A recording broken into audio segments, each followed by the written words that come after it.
Brady. Are you going to answer that question? Hear me? Brady, do you have a question Brady, for Russell? I think you have the answer to that question. The answer to the question is I'm going to, but I have not yet. Okay, gotcha. Thanks for asking, Russell. Yeah, I figured I might as well ask you the questions today. Thank you. Am I up now? Is that how this works? Yeah, you're up. Go ahead. Okay. Well, I was not ready for a question, so this is my best audible here. But Russell, how do you get your offense back on track? Well, I don't think we're crazy off track. I just think that we have to do a couple things. We have to be a little bit sharper, stay on schedule. I think we've had a few sacks here and there. We got back on track the 2 games before. We felt like, even the Eagles game where we felt like we really could have scored a bunch of points, where we had those two touchdown opportunities plus the one that got called back. And so that changes it. I think they played a better game than us last week. I can't, after watching the film, they just played a really good game. They had a really good game plan, and they did a pretty good job doing it. And we adjusted later on, a little too late, we felt like, and that's really all it was. So I think for us, just keep believing. We got 4 games to go. We got this one this week. It's a championship opportunity for us, and we're really looking forward to just playing really good football.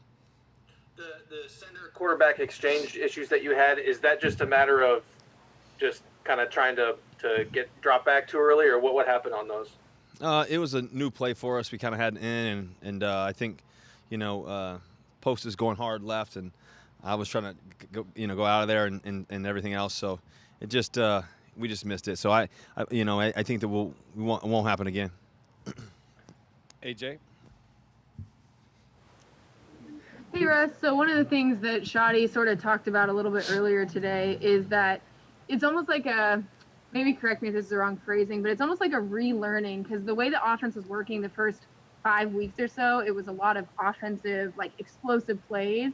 And these last couple of weeks, this needed to be more of like smaller chunk plays to sort of get going. So is it fair to say that there's almost like a relearning of how to win each game and taking what each game gives you, as opposed to relying on some of that magic that you guys are used to? I think I don't know if there's a relearning. I think everybody's a little like likes to be a little bit. I'm not saying you here. I'm just saying in general. I think just in sports in general, whenever you have a loss, everybody wants to have the answer. Whenever you have a win, everybody thinks they came up with the answer. And I think that's and that's not on you, AJ. I'm more so talking about just in general, like the thought process. Even in teams I've been on before. It's this isn't right. This isn't right. And I think it's us just playing really crisp football. Like, I think it's us being really sharp, us being detailed, execution, and us believing in who we are, what we've done in the past, and who we're going to be moving forward. And that's what I really look forward to. The thing I really look forward to, AJ, is that our defense is playing great football right now, and they have really stepped up their game. They got a lot of great players making so many great plays, from the defensive line to the linebackers or DBs, and that's huge for us to have a defense that's playing so great. And then, for us offensively, we know who we are. We know where we're destined to play and how we can play. And I think Carlos over here offered me some food over here. But I think for us, it's just us really staying focused on one game at a time. Winning this game and trying to play a great football game. And the reality is, it's the NFL. Every week is tough. Every week is a challenge. Every week is a new opportunity. And we really look forward to the opportunity just of going back out there and playing this game that we all love. Bob? Yeah, Russell, everybody is sort of talked about needing to adjust more quickly last week. Pete said that, Shadi said that earlier when we talked to him, and you just sort of referred to that. What is the challenge in doing that in game? I mean, is it just not wanting to go away from your game plan and what you think is going to work too quickly? Or, when you see something like that, like what they were doing last week, and trying to adjust to that in game? Yeah, I would say that you want to trust your game plan going into it, obviously, and it's the first half or whatever, and next thing you know, it's already the first half and the score's only, I think, 5-0 or whatever. So, and normally we've been, doing really efficient football and getting up and down the field, which the first drive we moved up and down the field. We didn't score, but, touchdown, but we moved the ball really well. Next drive, they made a couple plays, and next thing you know, the game kind of slowed down. And I think also for their offense, too, they really wanted to slow the game down drastically. So next thing you know, the first half was over but before we even knew it. And so I think, it took us a little bit time of adjusting, but I think that we're ready to roll this week, and every week is a new week, like I said, and I think we've been really, really good so far this year, and we want to continue to grow and continue to play great football moving forward. Corbin?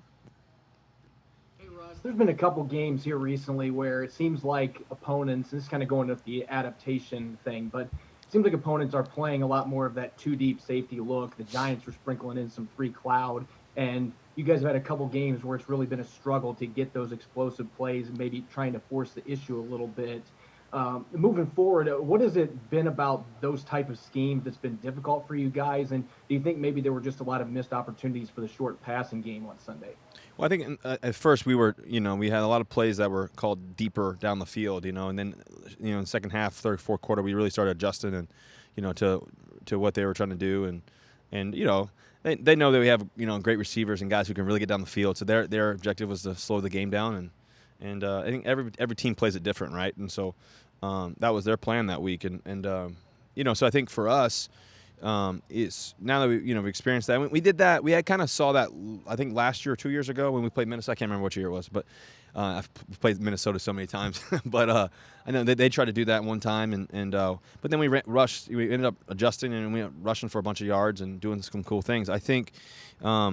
Also too, I think getting our guys all healthy and everybody playing and everybody in there, that really helps our team too as well. So it's a mixture of a few things. And I think ultimately, honestly, we just didn't play great, as a collective group. And I think that we can always play better. Masvita?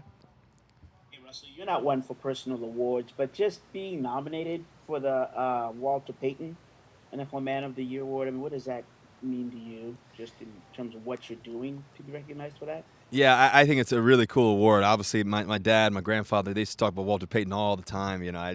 They showed me so much footage. I feel like I feel like my dad had so many reels of footage of Walter Payton back in the day. But, I think for me, it's a blessing because when I came here to Seattle, I remember flying out here and I think it was May 10th or so of 2012, and I got out here and my whole thought process on my heart was, I want to make a difference. One, I want to start. I want to play. I want to have a long career and, win multiple Super Bowls and hopefully go to the Hall of Fame and do all that stuff, was my thought process my rookie year and before I even hopped on the plane here. But the other part was I really wanted to make an impact on the city, and I really wanted to be able to make a difference in the community. And, I've always loved children. I've always, my mom was a ER nurse, she'd been a nurse. My dad, unfortunately, was in hospitals all the time. And so, I want to make an impact, at Seattle Children's. I knew there was a great Seattle Children's Hospital here. And that was kind of where it kind of really all started for me, really, in Seattle in particular, was just really dedicating my heart, my time, my love just for other people. And I think more than anything else is I don't think people understand how much that's done for me. I've had a lot of great weeks, a lot of great games, a lot of great moments, and had some tough ones along the way, too. And that always brings me peace, going there. It always brings me just so much joy, and even in difficult times, to be able to pray for families and people and kids, and vice versa, even. And I just think that it's been so many unique moments I can't even describe or explain to you guys. How much God has just truly blessed me with the opportunity to give back and to love and to serve. And somebody asked me, today actually on our production call, they asked me, did you think that you would be where you are today and everything else, and I said to them honestly, I said, to be honest with you, I said, I've always believed I'd be a champion. I've never thought anything, different than that, and that's always how I've always been. But I think the thing that I've gained the most is just a special community of people and love for this city and love for the young kids that are in the Seattle Children's Hospital and so many other people we've met. So I think about the money we've been on to raise with Why Not You Foundation for pediatric cancer. Over $9 million plus to all the amazing things we've been able to do. With I think obviously this year alone has been a really, to be honest with you, horrific year in so many different ways. And so think about 2020, just the social injustice, what's gone on, and that's been going on for years. But I think also too with the food insecurity and just trying to help people with food, and so Sierra and I, we've been blessed, and I think much is given, much is required, and I think that the reality is that to be able to give back, to be able to serve, that's what makes this job so special. Because I get to do it every day with great players who also love to do it. I'm not the only one. There's a lot of other men of the year, kind of guys in the room, that we get to be around, and that inspires me as well. And so I think that for me, I'm just grateful that I get to do this every day. I get to love, I get to serve. I think that's what God's called me to do, and hopefully I get to lead along the way. And so I'm just grateful. I'm grateful for obviously to be nominated for Man of the Year, and like I said, there's a lot of great guys that are nominated, and so it's just a blessing to be in the same category. I know my dad's smiling down, probably hanging out with Walter right now, talking about it, laughing, and hanging out, So, I'm definitely grateful for sure. As an owner, how much are you paying attention to the Sounders being in the MLS? Me and Sierra were fired up the other day. I mean, we were watching the game, just screaming out, and they were down, obviously, down 1-0, and then it was 2-0, and then so we were making sure, man, we were just, come on, something great's gonna happen, and made it 2-1, and then next thing you know, 2-2 right in the last 89th minute there, and then overtime, extra minutes, we score, we were fired up for sure. So, hopefully we can win this this cup here coming up. Tim? Russ, I think you guys had 43 passes and you only had 15 runs from your running backs last week. As the game is going on, can you feel or sense when the balance is off like that, or do you just look down at the stat sheet after the game and go, "Wow, we had this sort of imbalance today"? I think you can kind of. I think you kind of feel it. I think I think that we. You can kind of feel it in the game, yeah, for sure. I think, obviously you want to get Chris Carson touches. I mean, this guy's one of the best running backs in the game. He can do so many things. Carlos has been great for us. I think the balance is tough because you got also DK Metcalf out there. You got Tyler Lockett out there. So there's so many guys that can make plays, and so you want to be able to diversify the football in tons of ways. And so, I think for us is, each game, like I said, has its own history, and hopefully we find a way to be great this game coming up. John Boyle? Yeah, you talked about the defense earlier and the improvement they've made. You obviously practiced against Jamal. You saw him in training camp when you were ones-on-ones all the time. What has he brought to this team? Not just, the sacks and the plays we see, but the energy. Yeah, I think that guys like Jamal, guys like Bobby, KJ, they're as good as it gets in this league. And I think what Jamal, really brought to the game, to us was just his energy, like you mentioned, his passion for the game, his knowledge. You can see how fast his mind processes information, how much he loves to study the game, how much he's passionate about the other teammates that he's around, and how much he really loves the process of it all. So I think for him, he really loves winning. He's a winner by nature. He's been a great friend, and I've really enjoyed my time getting to know him. And being around them. We were around each other at some Pro Bowls and stuff like that, and been around each other and seen each other. But to be on the same team together is a real gift.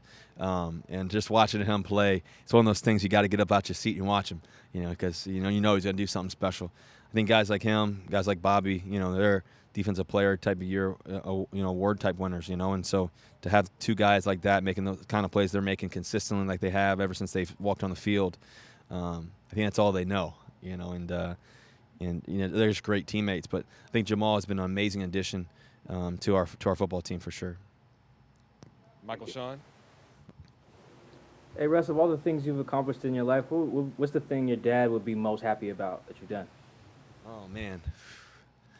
I have to name probably a few here, Mike. But I think marriage, me and C, and the love that we have, but also our kids, having kids. And, I think he'd be proud about. I think my dad would be proud about me being a stepdad and just a stepfather, just loving Future the way that I love him, and then you think about Sienna and Wynn and just the gift that it is to have children. He always told me, "Oh, son, you're gonna be a great dad one day. You're gonna be a great dad." So I would say that's one of them for sure. I think also too is just. I think he'd be pretty dang proud about this Walter Payton award. He loves some Walter Payton now, so I think that that would be definitely one of the things on his checklist, and that he would be. I know he's smiling, like I said earlier, and talking about. And I think the other thing would just be that, son. He always tell me, son, you're doing it. You're doing it. You're doing it. You're doing it. You're doing it. And so I think that he'd be telling me that right now. Right in the middle of it. really excited about where we're going, where we're headed, and just he always spoke life, into every situation, and I'm grateful for that. Yeah. Curtis. Yeah, Russell, when a game like last week happens, or the game specifically, what kind of eats at you most when you look back to last week's game and a game that just kind of goes off the rails for you guys offensively and doesn't click together? Yeah, the thing that I would say that we don't get to play the next day. That's the thing, You wish you could play the next day, the next morning, I think that's really, like I said earlier, this game is a challenging game. It's not easy to do it, You got to, do it every week. I try to do it every week. It's such a challenge. There's good teams across the league, and I don't think we played our best football. But I think the greatest thing about this game is that you get to do it together. You get to love this game together. You get to go through the process together. It's a journey. I always tell you guys that it's a journey. There's ebbs and flows of a season. There's ebbs and flows of life, and those who can sustain and just stay true and just stay consistent along the way in terms of their mentality, the ones are going to be more successful. So for me, I wish we could play the next morning. Joe. Bob asked my question, so I'll pass to the next person. But Russ, congrats on the Walter Payton Man of the Year. Oh, thank you, Joe. Appreciate you, man. Ben. Hey, Russ, what's it like having Rashad Penny back out there practicing, and how's he looked so far? He's been electric out at practice. I mean, just watching him run, he looks like Penny again. He's been really great. He's physical, quick, catches the ball well. He picks up his protections. I'm excited for him. He's worked really hard for this and to get back out there and practice and do everything. I'm not sure his status and all that and what the deal is, but I don't even know how that all works. But just he's been looking unbelievable out there. And then also, how would you assess your play so far in the second half of the season, and what do you think you can be doing to kind of make the job of getting back to your flow on offense? What do you feel like you can do to make it easier for everyone else, the offensive line, the whole continuity of the scheme and all that? Well, I think everything's married together. I think everything kind of goes together, but I do think that we had a little a couple games there that the ball wasn't going our way, kind of thing, in close games and stuff like that. So wags. So I think obviously being crisp there, we had obviously the Arizona game here at home and the Eagles game, we felt like we were rolling again. Unfortunately, the last game, the ball hit the ground on that one, and then the ball didn't go our way on the other one. So that's part of the process, I guess. But I think that the thing that I know that I can do, and I know that I'm doing right now, is just confidence, man. Just believing. I never doubt. That's the thing about me. I never have no fear. I think that's just who I am. That's who we are as a team, and just keep believing. I think that I know who I am as a player. I know who we are as a team. I know where we can go, and that's just the confidence you got to have running through your veins. I think at the end of the day, sometimes you shoot. Great three-point shooters shoot it, and sometimes it doesn't go in, and that doesn't mean Steph Curry stops shooting. So I'm gonna keep shooting. That's for sure. Thank you. And last one for Russell. Greg. Russ, what is Chris Carson having a full load running behind you? What's that do for you during a game? How's that help? Well, I think it's fun to watch just how explosive he is running the ball, how he attacks downhill. I think what it does is it obviously helps the play action game some too as well. I think that's been a big thing. Obviously because they got to come up and stop Chris Carson. That's a big deal. And I think that really helps us with the play action game, getting some of those shots and all that, and really mixing a run and a pass and all the different things that we want to do. So I think also too what Chris does is he finds the end zone. He's one of the best scorers in the game. We want to get him in the end zone. So. That's always a great thing. And then, like I said earlier, the great thing is we got guys like DK Metcalf who have great nose for the end zone, and Tyler Lockett has been a special for us. So we got a lot of guys who know how to score. David Moore scored 2 weeks ago. So there's a lot of guys who know how to get into the end zone, which is going to be key for us down the stretch here. And Chris is one of those answers for sure. Thank you. Okay, guys, I got to run. I'll see you guys. Go Hawks.